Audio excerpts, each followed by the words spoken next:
I reckon I'm going to go back up into the house to check and see if the breaker tripped, which I believe it probably did.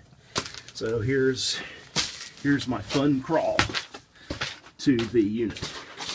Got to enter into the front porch, or back porch, excuse me, and then come up under here to the under this duct, and you see the unit sitting over here. It's a Goodman, and yep, breaker's tripped again.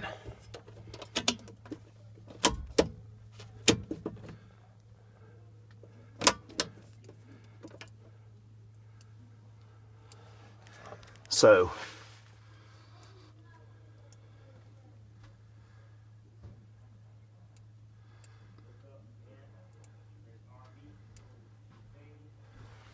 we've got a bad breaker.